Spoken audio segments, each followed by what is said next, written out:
दोस्तों नमस्कार। आज इस वीडियो में मैं आपको बताऊंगा जनरल संस्कृत। इस जनरल संस्कृत के 30 क्वेश्चन।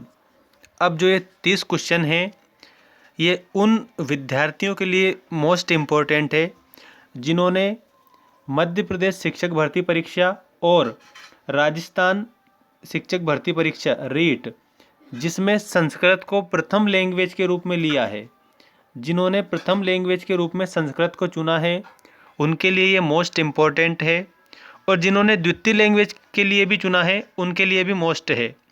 लेकिन मुख्य रूप से ये जो सेट पेपर है ये जनरल संस्कृत लैंग्वेज फर्स्ट, जिन विद्यार्थियों ने एमपी टेट और रीट दोनों में लैंग्वेज फर्स्ट के रूप में संस्कृत को चूज़ किया है उनके लिए खासकर मैंने इस वीडियो को बनाया है। पूरा आपको ये सेट पेपर देखने को मिलेगा 30 नंबर का। मैं उम्मीद करता हूँ कि ये वीडियो आपको ज़रूर पसंद आएगा और इसके माध्यम से आप सारे जितने भी क्वेश्चन बताए जाएं वो अपनी कॉपी में नोट डाउन करते चलें। जैसे आप कॉपी में नोट डाउन करोगे तो इससे आपको ये आभास हो जाएगा कि आपके कितने क्वेश्चन सही हो रहे हैं और आपको और कितनी अच्छी तरह से मेहनत करने की आवश्यकता है। दोस्तों जितनी हो सके उतनी अधिक मेहनत करें और जितने ज़्यादा हो सके सेट पेपर आप लगाते रहें, पढ़ते रहें, सेट पेपर लगाते रहें और हम आपके सपोर्ट में बिल्कुल खड़े हुए हैं। तो आपको कम से कम मैं सेट पेपर बता दूंगा संस्कृत के 15 सेट पेपर मैं आपके लिए उपलब्ध करवा दूंगा, और बाल विकास शिक्षा शास्त्र की और पर्यावरण की दोनों की प्लेलिस्ट मैंने बना दी है। एक प्लेलिस्ट और संस्कृत की बना दूंगा ताकि आपको सुविधा हो जाए। आप कमेंट करके ज़रूर बताएं, ठीक है। तो दोस्तों स्टार्ट करते हैं हम पहले क्वेश्चन से। पहला क्वेश्चन है हमारा चित्तमयम। चित्तमयम अस्य संधि कुरुत। चित्तमयम की आपको संधि करना है, ठीक है। शब्द आपको दिया है, वो शब्द इस प्रकार है चित्तमयम। इसकी संधि कौन सी होगी? चिन्मयम, चिन्मयम, चिन्मयम या चिन्मयम। ये 4 ऑप्शन आपको दिए हैं। तो दोस्तों चित्तमयम इसकी जो संधि है वो होगी ऑप्शन नंबर 3 चिन्मयम। चित्तमयम की जो संधि होती है वो होती है चिन्मयम, ठीक है। अब हम बात करते हैं अगले क्वेश्चन की। अगला जो क्वेश्चन है दोस्तों वो आपका इस प्रकार है संधि इत्यस्य विलोम पदम किम। जो संधि है, ये जो संधि शब्द है इसका विलोम क्या होता है ये आपको इसमें बताना है। संधि शब्द का जो विलोम होता है ये क्या होता है ये बताना है। आपके ऑप्शन है आग्रह, संग्रह, परिग्रह और या विग्रह। दोस्तों संधि का मतलब जोड़ होता है। मुख्य रूप से आप ये ध्यान रखो हिंदी में कि संधि का मतलब जोड़ होता है, ठीक है। और विग्रह, विग्रह का मतलब होता है टुकड़े करना। तो इसमें क्या पूछा गया है? विलोम पूछा है। किसका विलोम पूछा है? संधि का विलोम पूछा है।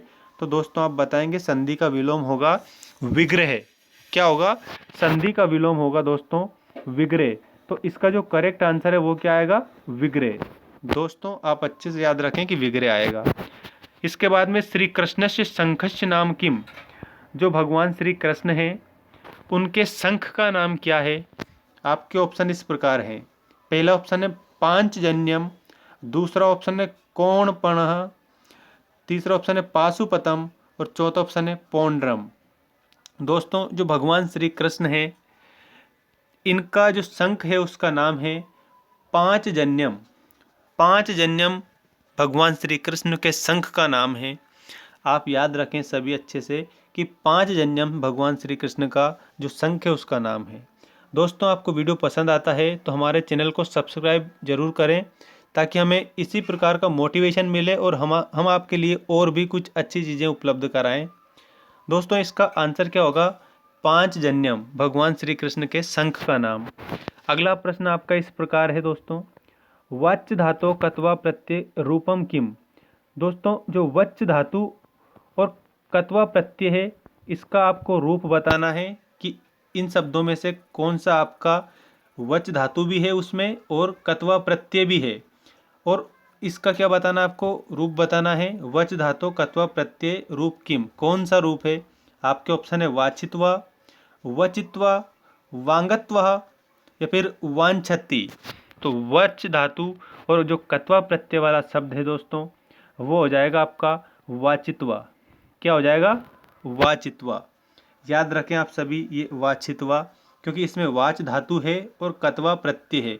ये जो त्वा लगा है इसमें बीच में देखो आप यहाँ पर, तो ये क्या है? कत्वा प्रत्यय है और वाची, तो वाच धातु हो जाएगी। कौन सी धातु हो जाएगी दोस्तों? तो ये वांच धातु हो जाएगी आपकी ये। और प्रत्यय कौन सा है? तो क्या हो जाएगा? कत्वा प्रत्यय। अगर शब्द ये भी दे दिया आपको और ये पूछा कि वाचित्वा में धातु कौन सी है, प्रत्यय कौन सा है, तो वांच तो धातु है, क्या है? वांच तो धातु है और कत्वा प्रत्यय है दोस्तों, ये आप अच्छे से ध्यान रखना। तो इसका ऑप्शन कौन सा है हमारा? वाचित्वा वाला सही होगा। अब इसके बाद में देखें आप क्वेश्चन नंबर 5। क्वेश्चन नंबर 5 में आपको क्या बताया उन्होंने कि कालीकटः इत्यस्य वर्णान पृथक पृथक लिखत। जो ये कालीकट शब्द है इसके वर्णों को आपको अलग अलग लिखना है। कैसे लिखना है? अलग अलग लिखना है। तो आपको सबसे पहले मैं बता दूं कि जो ये का लिखा है इसमें एक ये बड़ा आ भी शामिल होता है, ये भी याद रखें, क्योंकि का में बड़े आ की मात्रा लगी है तब हम कह सकते हैं कि इसमें बड़ा आ शामिल है। तो अब आपको ऑप्शन के हिसाब से देखना है कि कालीकट में हमें जब वर्णों को अलग अलग करेंगे तो कौन सा ऑप्शन आएगा। ठीक है, तो का फिर छोटा आ दो बार आ रहा है तो इसको तो हम पहले ही काट देंगे। काली कटहा, ये डायरेक्ट पूरा शब्द दे दिया तो ये भी नहीं हो सकता। इसके बाद में का आ ल ई क अ ट हा, तो इसमें सारे शब्द आ रहे हैं। एक तो ये का भी आ रहा है और बड़ा आ भी आ रहा है। ठीक है, तो ये बड़ा का हो गया। और इसमें काली कटहा, इसमें पूरे शब्द नहीं है। ठीक है, तोड़ के अगर देखा जाए तो हमारा जो ऑप्शन नंबर 3 है वो सही होगा। लेकिन आपको ये जरूर ध्यान रखना है कि जब भी ऐसे शब्द पूछे जाएं तब आपको पूरे शब्द तोड़ के देखना है, एक एक शब्द। ठीक है, अब जब हम किसी भी मतलब जो वर्ण है उसको अब अलग अलग करते हैं ना, जैसे मान लीजिए कोई शब्द को तोड़ा हमने, तो उसमें क्या करना है? आपको हलंत का विशेष गौर करना है कि इस हलंत के बाद में कौन सा शब्द आ रहा है। अगर बड़ा आ रहा है, ठीक है, तो सबसे पहले जैसे मान लीजिए का है उसमें क्या लगा दिया? हलंत लगा दिया और उसके बाद में बड़ा आ पूरा शामिल है। और अगर मान लीजिए ओनली ये वाला का आता तो इस का में हलंत लगने के बाद में आ जाता। ठीक है, तो इस बात का आपको विशेष गौर करना है। कालीकट में क्या आएगा? ऑप्शन नंबर 3 हमारा करेक्ट आंसर होगा। अगला क्वेश्चन है दोस्तों हमारा, आश्वी वन्यादीनि तारकाणी कति। अब आपको इसका बताना है कि आश्वी वन्यादीनि तारकाणी कति, तो पंचविंशति, त्रिंशत, सप्तविंशति या फिर विंशत। तो दोस्तों इसका जो करेक्ट आंसर है वो करेक्ट आंसर होगा सप्तविंशति। क्या होगा? सप्तविंशति। कि अश्वी वन्यादीनि तारकाणी कितने? सप्तविंशति। सप्तविंशति कितने होते हैं? तो अब याद रखना सप्तविंशति मतलब होता है 70। ठीक है, 70। अगला क्वेश्चन है, आकाशे राशय कति संति, मतलब कि जो राशियां हैं वो कितनी है।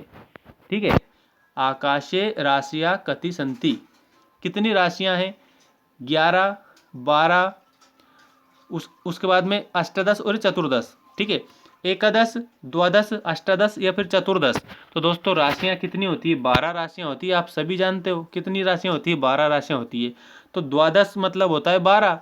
तो आप यहाँ पर इस शब्द पर गौर करें कि राशि पूछिए, ये आकाश से पूछ ले, यहाँ पे पृथ्वी पूछ ले, लेकिन आपको ये ध्यान रखना है कि 12 राशियां होती है। आकाश है राशियां कति संति, तो द्वादशा। द्वादशा मतलब होता है 12। तो इसमें कितनी राशियां हैं? 12 राशियां हैं। तो देखो द्वादशा इज द करेक्ट आंसर। क्या आएगा? द्वादशा। इसके बाद में अगला क्वेश्चन देखो। अब इसको आपको किस में बदलना है? घंटे में लिखना है। ठीक है, ऑप्शन देखें आप सभी। ये शब्द दे दिया हिंदी का आपको, पूरे हिंदी की गिनती 1 से लेकर के तो 10 तक आप अच्छे से सीख लेना। और उसके बाद में जो घड़ी ज्ञानम और संख्या ज्ञानम दोनों अच्छे से सीख लेना। तो ये जो अक्षर दिया है आपको, इति घंटाम अक्षर लिखित, इनको घंटे में बदलना है। सबसे पहले ऑप्शन सुनो, पंचसदुत्तर सप्तवादनम, दूसरा है पंचाशदुत्तर सप्तवदनम और पंचाशदुत्तर रास सप्तवादनम, और चौथा ऑप्शन है पंचाशदुत्तर सप्तवादनम। तो दोस्तों अब इसमें आपको ध्यान रखना है कि इसमें बज कितनी रही है। तो यहाँ पर क्या आएगा? ऑप्शन नंबर हमारा पंचाशदुत्तर सप्तवादनम। क्या आएगा, देखो आप इधर, पंचाशदुत्तर सप्तवादनम।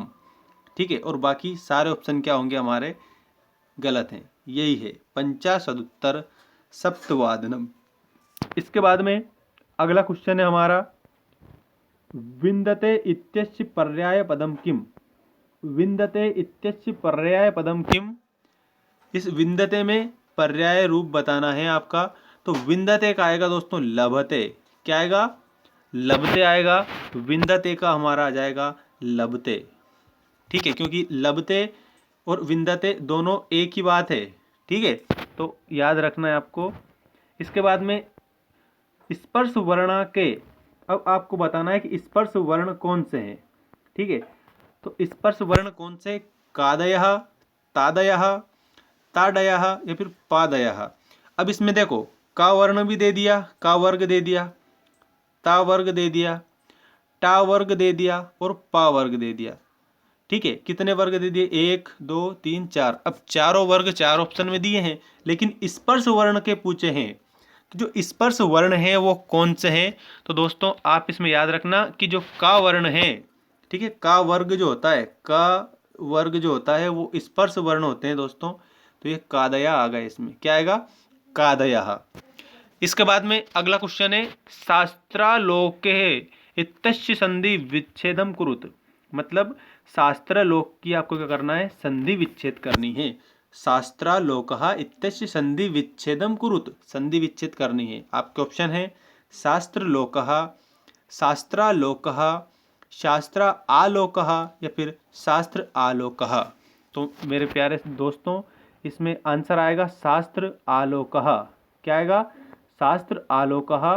तो ये ध्यान रखो आप इसमें, शास्त्र आलोकः ये किसका है, आपको ये गौर करना है कि शास्त्रालोक का संधि विच्छेद ये होगा। इसके बाद में अगला जो क्वेश्चन है दोस्तों वो हमारा इस प्रकार है।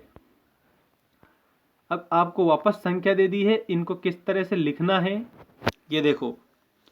इति संख्या शब्दे लिखत, संख्या दे दिए, इस संख्या को आपको शब्दों में लिखना है। आपके ऑप्शन है पंचाशदुत्तर एकोनविंशति, पंचशदुत्तर एकोनविंशति, पंचशदुत्तर एकानविंशति या फिर पंचाशदुत्तर एकोनविंशति। तो दोस्तों इसका जो करेक्ट आंसर होगा वो होगा पंचाशदुत्तर एकोनविंशति। देखो पंचाशदुत्तर एकोनविंशतिम। ठीक है, विंशति शतम कौन सा ऑप्शन है इसमें। तो दोस्तों देखो इसमें ऑप्शन नंबर 1 पंचाशदुत्तर एकोनविंशति शतम, पंचाशदुत्तर एकोनविंशति शतम इज द करेक्ट आंसर। इसके बाद में अब ऐसी जो संख्या आती है इसके आप स्क्रीनशॉट ले लें। नेक्स्ट क्वेश्चन देखो आप, लब धातो लोट लकार और उत्तम पुरुष द्विवचनम रूप किम। लब धातो लोट लकार और उत्तम पुरुष और द्विवचन कौन सा है इसमें, लभेत है, जबा महो अभूत है, लभा वह है या अलभत है। तो दोस्तों लब धातु लोट लकार और उत्तम पुरुष इसमें पूछा है तो वो होगा लभा वह। क्या होगा, लबा वह।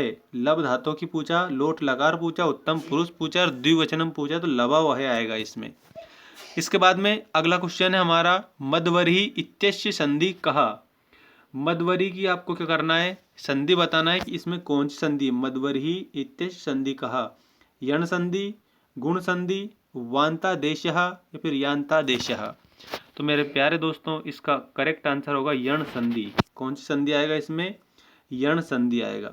ठीक है, ऑप्शन नंबर 1 में हमारा इसमें दे रखा है। इसके बाद में घटान्ते इत्यस्य विग्रह वाक्यम किम। घटान्ते इत्यस्य विग्रह वाक्यम किम। घटस्य अंत है, घटा अंत है, घटस्य यान्त है या फिर घट अंत है। तो जो घटान्त है इसको जब हम विग्रह करेंगे तो क्या बनेगा दोस्तों, घटस्य अंते। क्या बनेगा, घटस्य अंते हमारा इसमें करेक्ट आंसर होगा। देखो आप इसमें क्या आएगा, घटस्य अंत है, ये वाला ऑप्शन नंबर 1 घटान्ते का, क्योंकि विग्रह की पूछा है तो विग्रह हम करेंगे तो घटस्य अंत्य बनेगा। इसके बाद में अगला क्वेश्चन है, निकषा शब्द योगे का विभक्ति प्रयुज्यते।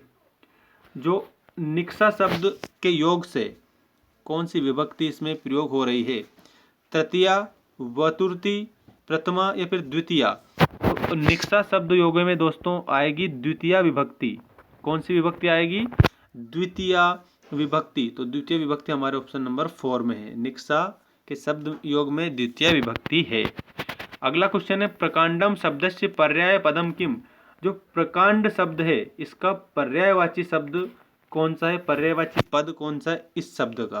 प्रकांडम शब्दस्य पर्याय पदम किम? तो दोस्तों इसमें आपको बताना है कि तल्लजः। तल्लजः क्या आएगा इसमें? तल्लजः प्रकांडम शब्दस्य पर्याय पदम। तो ऑप्शन नंबर हमारा 3 करेक्ट होगा। इसके बाद में अगला क्वेश्चन आप देखो। अगला क्वेश्चन क्या बता रहा है? श्री कृष्णम कम जगानः। श्री कृष्णम कम जगान। तो आप इसमें ऑप्शन सुने। पादामलकम, पावकम, चंद्रसेनम, चाणूरमः। तो श्री कृष्ण कम जगान। तो दोस्तों इसमें आएगा चाणूरमः। क्या आएगा? चाणूरम। ऑप्शन नंबर 4 में हमारा दे रखा है चाणूरम। श्री कृष्ण कम जगान तो चाणूरम। इसके बाद में अगला क्वेश्चन है अयोध्या अध्यपि अश्य पदस्य अर्थ कहा? ठीक है, अब देखो इसमें अयोध्या दीपः अश्य पदस्य अर्थ कहा। तो दोस्तों अयोध्यापति कौन थे? हमारे दशरथ जी थे। भगवान राम जी के जो पिताजी अयोध्यापति कहलाते हैं। क्या कहलाते हैं? अयोध्यापति कहलाते हैं। तो करेक्ट आंसर क्या होगा? दशरथः। दशरथः अयोध्याधिपः पदस्य अर्थः। तो ऑप्शन हमारा 4 इसमें करेक्ट होगा। अयोध्यापति कौन है? हमारे प्रभु राम के पिताजी दशरथ जी को अयोध्यापति कहते हैं। इसके बाद में अगला क्वेश्चन है सूत्र पदस्य धातु कहा? सूत्र पदस्य। अब देखो शब्द दिया है आपको सूत्र पद। अब इस सूत्र पद में कौन सी धातु है ये पूछा गया है। सूत्र पदस्य की आपको क्या बताना है? धातु बताना है। ऑप्शन सुनो आप। पहला सिच, दूसरा है सच, फिर सूच या फिर सुच। तो अब सूत्र पदस्य दे रखा है, इसमें सामने बड़े ऊ की मात्रा लग रही है तो धातु भी बड़े ऊ से ही आएगी, ये ध्यान रखना। सूत्र तो याद रखना सूच धातु है इसमें। कौन सी धातु है? सूच धातु है। सूच। तो सूत्र पदस्य सूच धातु अस्ति। आंसर में आप इस तरह बता सकते हैं सूत्र पदस्य सूच धातु अस्ति। इसके बाद में अगला क्वेश्चन एतरहि एतरहि इति कीदृशम पदम। क्वेश्चन को ध्यानपूर्वक सुने। एतरहि इति कीदृशम पदम कि ये जो एतरहि दे रखा है इसमें कौन सा पद है? नपुंसक लिंग है, पुल्लिंग है, स्त्रीलिंग है या फिर अव्यय है? तो दोस्तों ये एतरहि जो दे रखा है इसमें किसी भी प्रकार का विकार उत्पन्न नहीं होता है, ऐसा शब्द है ये। तो इसमें क्या आएगा दोस्तों? अव्यय आएगा। क्या आएगा? अव्यय। एतरहि इति अव्ययम अस्ति। नेक्स्ट क्वेश्चन देखें शुद्धम वाक्यम चिनुत। अब आपको क्या करना है? शुद्ध वाक्य चुनना है दोस्तों। शुद्ध वाक्य चुनना है। देखो इधर त्वम सत्यम वदः, त्वम सत्यम वदतः, त्वम सत्यम वदेम या त्वम सत्यम वदामः। तुम सही बोलते हो। तो दोस्तों इसमें आएगा त्वम सत्यम वद। त्वम सत्यम वद। ये शुद्ध वाक्य आपका। शुद्ध रूप पूछा है, शुद्ध अशुद्ध पूछेंगे, आप ध्यान रखना अच्छे से। तो शुद्ध वाक्य त्वम सत्यम वदः। इसके बाद में षष्ठी इति शब्दम शोधयत। अब जो ये षष्ठी ही लिखा हुआ है इसको शुद्ध करके आपको बताना है। ये जो षष्ठी इति शब्दम शोधयत, देखो आप इसका क्या करना है? शुद्ध रूप बताना है आपको। शुद्ध रूप कौन सा होगा षष्ठी का मेरे दोस्तों? आपके ऑप्शन है षष्ठी, षष्ठी या षष्ठी या फिर षष्ठी। तो दोस्तों आप याद रखना इसमें आएगा षष्ठी मतलब 60। ये षष्ठी आएगा। षष्ठी षष्ठी नहीं होता है वो, ठटेरे वाला नहीं आएगा मेरे दोस्तों, इसमें आएगा षष्ठी ही। ठीक है। इसके बाद में अगला क्वेश्चन देखो आप। माघ फाल्गुनो कस्मिन काले विद्येत। तो माघ और जो फागुन मास है ये किस में आते हैं? माघ और फागुन का महीना किस में आता है? वर्षा काल में आता है, ग्रीष्म काल में आता है, शिशिर काले आता है या फिर हेमंत काले आता है? तो इसमें आएगा दोस्तों शिशिर काले। क्या आएगा? शिशिर काले। ध्यान रखें आप अच्छे से, शिशिर काले आएगा। माघ फागुन, माघ और जो फागुन का महीना है वो शिशिर काल में आता है। ठीक है। अगला क्वेश्चन देखो दोस्तों। वक्ति इतस्य भविष्य काल रूपम किम। जो वक्ति दे रखा है इसका भविष्य काल कौन सा होगा? अवक्षत, वादयति या वक्षति या फिर वदति। इस वक्ति का क्या बताना आपको? भविष्य काल का रूप बताना है। भविष्य काल रूप कौन सा है? तो वक्ति का भविष्य काल होगा वक्षति। क्या होगा? वक्ष्यति, वक्ति इत्यस्य भविष्यकाले रूपम वक्ष्यति। अगला क्वेश्चन देखो, सच्चा पति का, जो सच्चा है इसके पति कौन है? ये सच्चा नामक जो स्त्री है इसके पति कौन है दोस्तों? तो वो है इंद्र। क्या है? इंद्र है। तो ये आपको याद रखना है कि सच्चा पति इंद्र अस्ति ही, सच्चा पति इंद्र अस्ति ही। इसके बाद में आग्नेयी इत्यत्र देवता का, अग्नि के देवता कौन है? आग्नेय जो देवता है वो कौन है? किसके देवता है? तो अग्नि के देवता है। ये करेक्ट आंसर में क्या आएगा? अग्नि ही। आग्नेय क्या दे रखा है? आग्नेय दे रखा है। तो वैसे हमें समझ जाना चाहिए कि इसमें अग्नि की बात की जा रही है, तो इसमें करेक्ट आंसर क्या होगा? अग्नि ही। ठीक है, आग्नेय इत्यस्य देवता अग्नि। अब देखो 28, क्वेश्चन नंबर 28 देखो अच्छे से।